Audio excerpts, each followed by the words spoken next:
Ya, Assalamualaikum warahmatullahi wabarakatuh. Perkenalkan nama saya Akbar Wati Kajar dengan NIM K75240445. Nah, di sini saya akan menjelaskan tentang penggunaan mesin komunikasi kantor untuk bahan pembelajaran teman-teman sekalian. Nah, untuk tujuan pembelajaran saya di sini adalah yang pertama menjelaskan pengertian, fungsi, dan jenis-jenis mesin komunikasi kantor. Yang kedua, mengidentifikasi prosedur penggunaan mesin komunikasi kantor sesuai standar operasional yang berlaku. Yang ketiga, mempraktekkan penggunaan mesin komunikasi kantor dengan tepat, efisien, dan sopan sesuai etika komunikasi perkantoran. Yang keempat, menunjukkan kemampuan bekerja sama dalam kegiatan simulasi komunikasi antar bagian atau antar divisi kantor. Yang kelima, menunjukkan sikap mandiri, tanggung jawab, dan disiplin dalam menggunakan serta merawat mesin komunikasi kantor. Yang keenam, menganalisis pemanfaatan teknologi komunikasi modern untuk meningkatkan efektivitas kegiatan perkantoran. Untuk di sini mungkin teman-teman pernah mencoba mesin komunikasi kantor atau belum, dan teman-teman apakah di sini sudah mengetahui mesin komunikasi kantor itu apa? Nah, di sini akan saya jelaskan. Untuk pengertiannya adalah pengertian mesin komunikasi kantor itu adalah segala alat ataupun perangkat yang digunakan untuk menyampaikan dan menerima informasi antar individu atau antar bagian dalam organisasi, baik dalam secara bentuk suara, teks, gambar, maupun data digital. Dalam konteks administrasi perkantoran modern, mesin komunikasi tidak hanya berfungsi untuk mempercepat penyampaian pesan, tetapi juga untuk meningkatkan koordinasi, efisiensi, dan produktivitas kerja. Nah, di sini selanjutnya saya akan menjelaskan dan memberi teman-teman contoh dari jenis-jenis mesin komunikasi kantor. Yang pertama itu adalah ada telepon. Telepon sendiri adalah alat komunikasi yang menggunakan jaringan kabel dan listrik untuk menghubungkan dua pihak yang berada di lokasi berbeda. Fungsi utama dari telepon sendiri ini untuk di kantor adalah untuk melakukan komunikasi suara secara langsung baik internal ataupun maupun dari eksternal, dari luar. Kalau eksternal itu dari luar rekan bisnis, dari luar perusahaan. Untuk yang kedua itu adalah faksimil. Faksimil ini adalah mesin yang digunakan untuk mengirimkan dokumen tertulis dari satu tempat ke tempat lain melalui jaringan telepon. Dokumen tersebut dipindai oleh mesin pengirim lalu dikirim dalam bentuk sinyal listrik dan diterima oleh mesin penerima untuk dicetak kembali dalam bentuk yang menyerupai dokumen aslinya. Dalam dunia perkantoran, faksimil ini sering digunakan untuk mengirim surat penting, tanda tangan kontrak, dan ataupun dokumen yang harus diterima secara cepat namun masih dalam bentuk fisik. Untuk ketiga ini adalah handphone. Jadi handphone itu merupakan alat komunikasi nirkabel tanpa kabel, beda dari telepon. Kalau telepon tadi kan ada kabelnya. Kalau handphone ini tidak ada sambungan nirkabelnya. Nah, berkomunikasi kapanpun dan dimanapun melalui jaringan seluler. Selain untuk menelpon, handphone ini dilengkapi fitur yang bisa untuk chat, mengirim surat elektronik seperti email. Next untuk handy talkie ini adalah alat komunikasi dua arah ya yang menggunakan gelombang radio ataupun gelombang sinyal. Nah, di sini berbeda dengan telepon, HT ini tidak memerlukan jaringan seluler ataupun internet, namun di sini mempunyai seperti gelombang itu tadi frekuensi. Kalau digunakan untuk sangat jauh itu tidak bisa connect, hanya dalam jarak tertentu saja. Untuk yang kelima itu adalah intercom. Intercom sendiri ini adalah alat komunikasi internal yang digunakan untuk berkomunikasi antar pegawai di dalam satu gedung atau area tertentu tanpa menggunakan jaringan telepon umum. Sistem ini biasanya terhubung melalui jaringan kabel atau sistem elektronik yang memungkinkan percakapan dua arah antar ruangan. Jadi intercom ini sering digunakan di kantor itu buat para pegawai itu cuma beda ruangan aja. Untuk cara penggunaan telepon, yang pertama ini pastikan pesawat telepon tersambung dengan kabel. Terus yang kedua angkat ganggang telepon itu. Terus yang ketiga tunggu nada sambung lalu tekan nomor tujuan.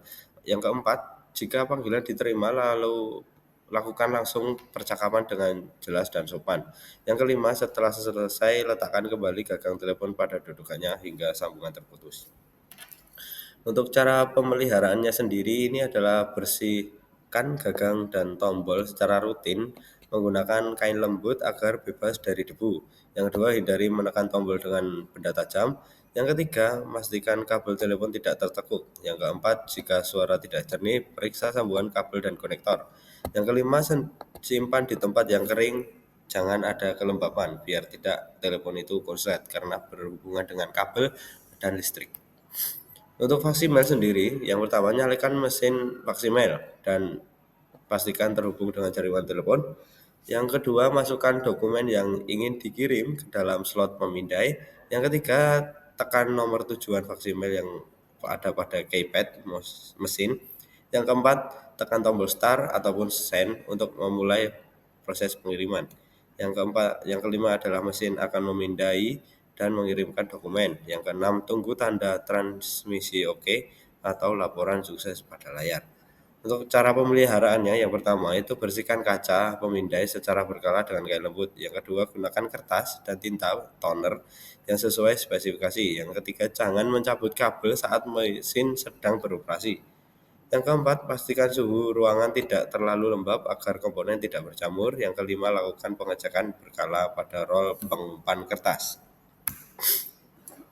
Untuk cara penggunaan dari handphone, ini sangat mudah sekali ya, karena kita sering sekali memakai handphone itu di mana dan kapan saja.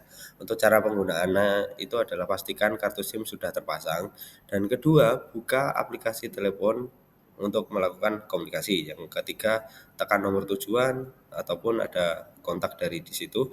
Yang keempat, gunakan fitur seperti video call ataupun pakai email ataupun memakai aplikasi pesan instan yang lain ataupun pakai WA kan juga bisa.